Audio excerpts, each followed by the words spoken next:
మా గ్రామం చాలా చిన్నది. పెద్దగా జనసంచారం ఉండేది కాదు. కానీ మా గ్రామంలో ఉన్న అమ్మవారి గుడి చుట్టుపక్కల ప్రాంతాల్లో ఎంతో ప్రాముఖ్యతగాంచింది.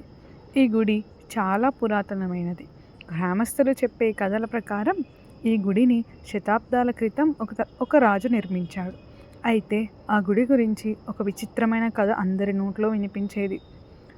ప్రతి అమావాస్య రాత్రి గుడి లోపల నుంచి అతి భయంకరమైన అరుపులు వినిపించేవి.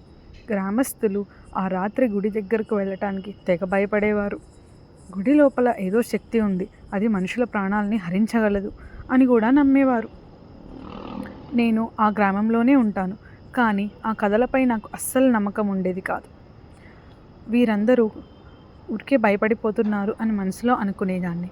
ఒకరోజు అమావాస్య దగ్గర పడుతుండగా నేను నా స్నేహితులతో కలిసి గుడి రహస్యాన్ని తెలుసుకోవాలని నిశ్చయించుకున్నాము. నా స్నేహితులు మొదట జంకినా చివరికి నా ధైర్యానికి ఆశ్రయం తీసుకొని నాతో పాటు వెళ్ళడానికి అంగీకరించారు. అంతే, అమావాస్య రాత్రి వచ్చింది. ఆ రాత్రి గుడి వద్ద సున్నితమైన చలిగాలులు వీచుతున్నాయి. ఆ గుడి ఆవరణలో ఉన్న పాత వృక్షాలు చీకటిలో మరింత భయంకరంగా కనిపిస్తున్నాయి. నేను నా స్నేహితులతో కలిసి గుడి లోపల అడుగుపెట్టాను. గుడి లోపల అడుగు పెట్టగానే చుట్టూ కంచెలు పగలగొట్టినట్టుగా చప్పుళ్ళు వినిపించాయి. పీలికలు పగులుతున్న శబ్దం, పక్కన ఎవరైనా ఉన్నట్టు అనిపించేవి. ఆ సమయంలో నేను ముందుకు అడుగు వేసి నా టార్చ్ వెలుగును చుట్టూ జాగ్రత్తగా కదిలించాను.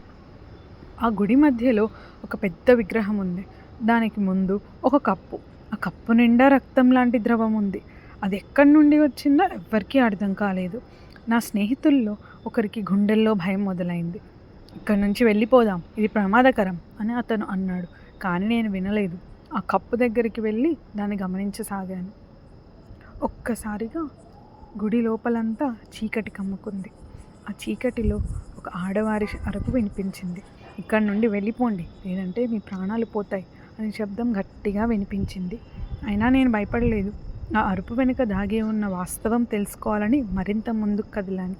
కానీ ఒక్కసారిగా గుడి తలుపులు తానంతట తాను మూసుకుపోయాయి.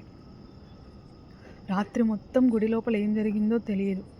ఉదయానికి గ్రామస్తులు గుడి తలుపు దగ్గరికి వెళ్ళి చూడగా నేను మా స్నేహితులు అందరూ గుడి డోర్ దగ్గర పడిపోయి ఉన్నాం. ఆ రోజు నుండి ఆ గుడి దగ్గర ఎవ్వరూ అడుగు పెట్టలేదు. గ్రామస్తులు మరింత జాగ్రత్తగా ఆ గుడి పేరెత్తడానికే భయపడిపోతున్నారు.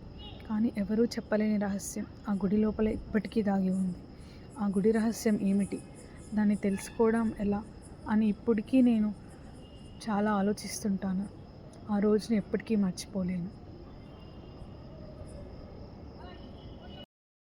ఇలాంటి యథార్థ సంఘటనలు ఇంకా వినాలి అనుకుంటే please like, share and subscribe to వింటారా నా కబుర్లు.